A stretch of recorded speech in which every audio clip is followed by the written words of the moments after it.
ఎలాంటి అనారోగ్య సమస్యలకైనా సిమ్టమ్స్ కాదు రూట్ కాజ్ ని సరిచేయటం సెల్ హెల్త్ క్లినిక్ ప్రత్యేకత.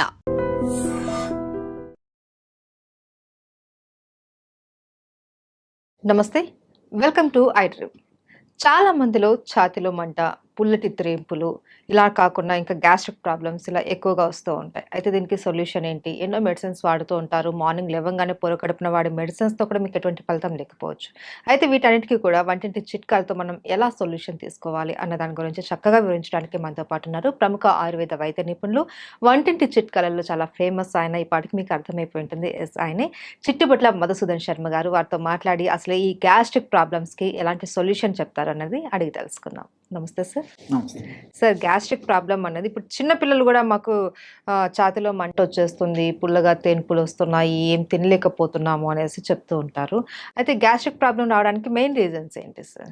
గ్యాస్ట్రిక్ ప్రాబ్లమ్స్ రావడానికమ్మా టయానికి ఫుడ్ తీసుకోకపోవడము, కాఫీ టీలు ఎక్కువ తాగడము, junk foods, fast foods, bakery foods ఎక్కువ తీసుకోవడము, రాత్రి ఎక్కువసేపు నిద్ర మేలుకోవడము, మోషన్ను బలవంతంగా ఆపుకోవడము, తర్వాత మల విసర్జన సరిగ్గా చేయకపోవడము, అంటే కాన్స్టిపేషన్ ప్రాబ్లమ్ అమ్మా. సో ఇలాంటివి అనేక రకాలైన కారణాల వల్ల ఈ గ్యాస్ట్రిక్ ట్రబుల్ వస్తూ ఉంటుందమ్మా. ఈ గ్యాస్ట్రిక్ ట్రబుల్ సమస్య ఉన్నటువంటి వాళ్ళలో అందరిలో అన్ని లక్షణాలు ఒకే రకంగా ఉండవమ్మా. కొందరిలో ఒక్కొక్క రకమైన లక్షణాలు ఉంటాయి. కొంతమందికి తేపుల రూపంలో ఈ యొక్క సమస్య ఇబ్బంది పెడుతూ ఉంటుంది, కొంతమందికి కడుపు ఉబ్బరంగా ఉంటుంది, కొంతమందికి వాంతి వచ్చినట్లు ఉంటుంది, కొంతమందికి తల బరువుగా ఉంటుంది, కొంతమందికి మోషన్ ప్రాబ్లం ఉంటుంది, కొంతమంది కడుపులో మంట ఉంటుంది, కొంతమంది కడుపులో ఏదో రాయి పెట్టినట్లు అనిపిస్తూ ఉంటుంది. ఇలా వివిధ రకాలైన లక్షణాలు కలుగుతుంటాయమ్మా. మరికొంతమందికి అయితే ఈ ప్రభావం చేత అంతుబట్టని సమస్యలమ్మా, అంటే కీళ్ళ నొప్పులు, మోకాళ్ళ నొప్పులు, తర్వాత నడుము నొప్పి, భుజం నొప్పి, తలనొప్పి, ఇలాంటి వివిధ రకాలైన నొప్పులు కూడా కలుగుతుంటాయమ్మా. అలాంటి వాళ్ళలో ఏ పరీక్ష చేసినా ఏముండదమ్మా, పరీక్షలు చేయించుకుంటారు కానీ నార్మల్గా ఉంటాయి, సమస్య మాత్రం ఇబ్బంది పెడుతూ ఉంటుంది. గ్యాస్ట్రిక్ ట్రబుల్ సమస్య తగ్గిపోతే కానీ అవి తగ్గిపోవమ్మా. సో అట్లా కొంతమంది ఉంటారమ్మా. ఏది ఏమైనప్పటికీ మీరు అన్నట్లు ఈవెన్ ఒక్కొక్కసారి పరిగడుపున మింగే మాత్రలు కూడా మండి పడతాయమ్మా. కొన్నాళ్ళ పాటు వాడేసరికి అవి కూడా మాకు సాధ్యం కాదని చెప్పేసి మండి పడితే ఆ టాబ్లెట్స్ మార్చుకోవడము, వాటి యొక్క డోస్ పెంచుకోవడము చేసుకునేటువంటి పరిస్థితి ఏర్పడుతుందమ్మా. దీర్ఘకాలికంగా అలాంటి కృత్రిమ ఆధునిక రసాయన ఔషధాలు వాడడం ఏమాత్రం క్షేమదాయకం కాదమ్మా. కాబట్టి సేఫ్టీగా ఉన్నటువంటి క్షేమదాయకమైనటువంటి సైడ్ ఎఫెక్ట్స్ అనేటువంటి మందులు వాడుకోవడం మంచిదమ్మా, ఆహార ఔషధాలు. అందుకే అంటే సార్, మన కడుపు చల్లగా ఆరోగ్యంగా ఉంటేనే మనం ఆరోగ్యంగా ఉంటాము అనేసి చెప్తూ ఉంటారు. ఎగ్జాక్ట్లీ. అయితే సార్, ఏంటి సార్ ఈ గ్యాస్ట్రిక్ ప్రాబ్లం లక్షణాలు చెప్పారు, అలాగే ఇది ఎవరికి ఎక్కువగా వచ్చే అవకాశాలు ఉంటాయంటారు? సర్వసాధారణంగా అమ్మా చిన్న పిల్లలు తక్కువగా వస్తుంటుందమ్మా ఈ సమస్య. యుక్త వయసు ఉన్నటువంటి వాళ్ళలో, అదే విధంగా వయసు వచ్చినటువంటి వాళ్ళలో ఎక్కువ కలుగుతుంటాయమ్మా. యుక్త వయసు వచ్చిన వాళ్ళలో వీళ్ళకేమంటే ఆ వయసు ప్రభావం చేత ఆహారం సరిగ్గా టయానికి తినకపోవడము, ఈ ఫాస్ట్ ఫుడ్స్, జంక్ ఫుడ్స్, తర్వాత కొద్ది శాతం మందిలో ఈ ఆల్కహాల్, స్మోకింగ్ ఇలాంటివన్నీ కారణాలమ్మా. రాత్రి ఎక్కువసేపు నిద్ర మేలుకుంటుంటారు. ఇలాంటి కారణాల వల్ల చాలా వరకు యుక్త వయసు వాళ్ళలో కలుగుతుంటాయమ్మా. అదేవిధంగా చిన్నపిల్లల విషయానికి వస్తే వీళ్ళకు చాలా మందికి ఆ చిన్నపిల్లలకు ఆకలి తెలియదమ్మా. కాబట్టి ఆకలి తెలియక సరైనటువంటి ఆహారం సరిగ్గా తీసుకోలేకపోవడం చేత తెలిసి తెలియక వాళ్లకు ఈ యొక్క సమస్య వస్తుంటుంది. రెండోది ఏంటంటే చిన్నపిల్లలు ఈ జంక్ ఫుడ్స్ అవి ఎక్కువ తీసుకుంటుంటారమ్మా. దీనివల్ల కూడా ఈ గ్యాస్ట్రిక్ ట్రబుల్ సమస్యలు వస్తుంటాయి.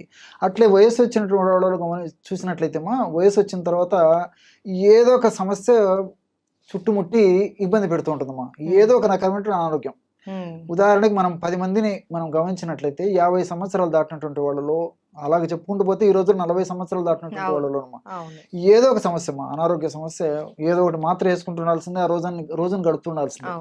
సో ఈ విధంగా వయస్సు పెరిగే కొద్దీ, వయస్సు వచ్చే కొద్దీ వ్యాధుల తాకిడి ఎక్కువైపోతుందమ్మా. వ్యాధుల తాకిడి ఎక్కువైపోద్ది, మందుల వాడకం ఎక్కువైపోతుంది. మందుల వాడకం ఎక్కువైపోద్ది, ప్లస్ ఉన్న మైనస్లు జాస్తి అయిపోతుంది. ఆ మైనస్లలో ఇది ఒకటమ్మా గ్యాస్ట్రిక్ ట్రబుల్. సో వాళ్ళు చాలా సఫర్ అయిపోతుంటారు అనమాట. ఆహారం కంటే మందులు జాస్తి అయిపోయేటువంటి పరిస్థితి, సంచి నిండా మందులతోనే కడుపు నింపుకోవాల్సిన పరిస్థితి ఏర్పడుతుంది.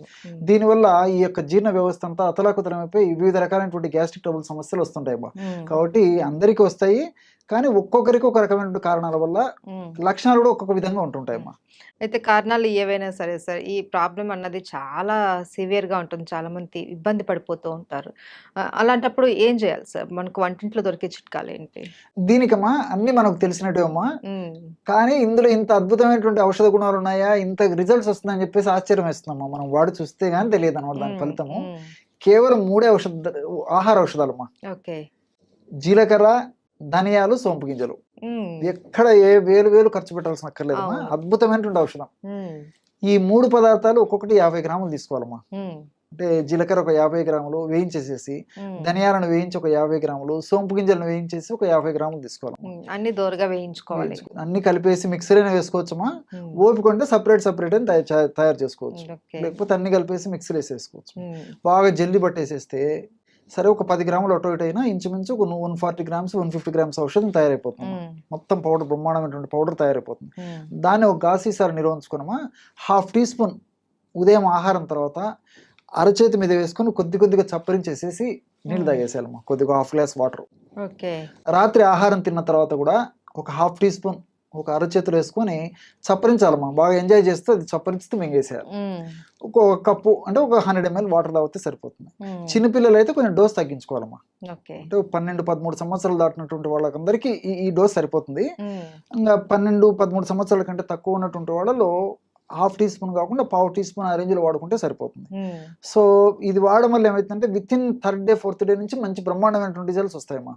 ఓకే. సో ఇప్పుడు మనం చెప్పుకున్నటువంటి లక్షణాలన్నిటికి కూడా ఇది చక్కటి దివ్య పరిష్కారం. ఔషధం. అన్ని దివ్య ఔషధం. అవును. ఇన్ని లక్షణాలు చెప్పాం కదమ్మా. అవును. ఏ లక్షణాలు కానివ్వండి, గ్యాస్ట్రిక్ ట్రబుల్ అంటే కేర్ ఆఫ్ అడ్రస్ ఇదే. హ్మ్.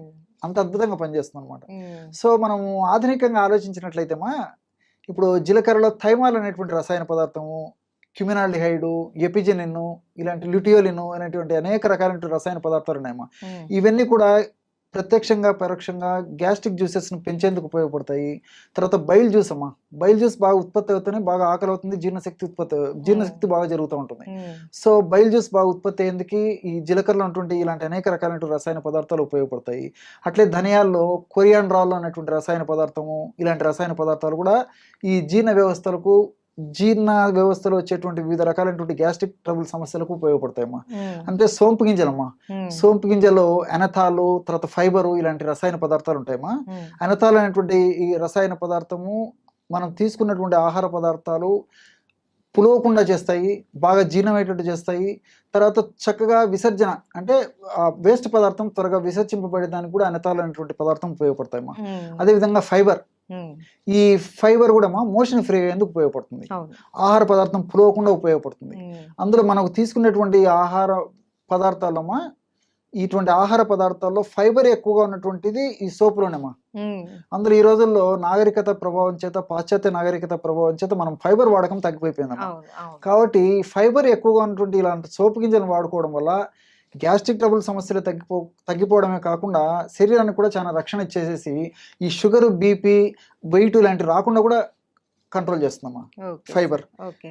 సో ఇలా అంతేకాకుండా ఇందులో ఉన్నటువంటి పాలిఫినాల్స్ అనేటువంటి ఒక రసాయన పదార్థాలు కూడా ఈ రక్తనాళాల్లో ఫ్యాట్ వల్ల, కొలెస్ట్రాల్ వల్ల, తర్వాత ఈ ప్లేట్లెట్స్ వల్ల పూడికలు ఏర్పడకుండా కూడా ఉపయోగపడతాయమ్మా హ్మ్. ఈ పాలిఫినాల్స్. హ్మ్. సో మనం వాడేది గ్యాస్ట్రిక్ ట్రబుల్ అయినప్పటికీ గ్యాస్ట్రిక్ ట్రబుల్ వల్ల వచ్చేటువంటి సమస్యలు తగ్గిపోతాయి. అట్లే వెయిట్కి ఇది పనిచేస్తుందమ్మా. అంటే వెయిట్ వల్ల వచ్చేటువంటి సైడ్ ఎఫెక్ట్స్, హ్మ్. అదేవిధంగా షుగర్ రాకుండా షుగర్ వల్ల వచ్చేటువంటి సైడ్ ఎఫెక్ట్స్ను కంట్రోల్ చేస్తుంది. హ్మ్. అదేవిధంగా ఈ రోజుల్లో గుండె జబ్బుల సమస్య చాలా మందిలో కలుగుతుందమ్మా. హ్మ్. సో గుండెలో బ్లాక్ కావడము, రక్తనాళాల్లో పూడికలు ఏర్పడము, ఆ పూడికలు కూడా వచ్చిన పూడికలు త్వరగా తగ్గించేందుకు, ఆ పూడికలు రాకుండా ఉండేందుకు కూడా ఇది ప్రొలాంగ్ చేసేందుకు కూడా ఈ యొక్క ఉపయోగపడుతుంది. మల్టీ బెనిఫిట్స్ ఉన్నాయి కాబట్టి అందరూ క్షేమదాయకంగా వాడుకోవచ్చమ్మా. చాలా అద్భుతమైనటువంటి ఔషధం అమ్మా. Okay sir. ఏ లక్షణాలు కనపడినా సరే మనకి 3 పదార్థాలతో చేసుకున్నటువంటి పౌడర్ కొద్దిగా తీసుకుంటే చాలు. చాలా చక్కటి రిలీఫ్ అయితే మనకు దక్కుతుంది. డెఫినెట్ అమ్మా. Right. Thank you so much sir. నమస్తే.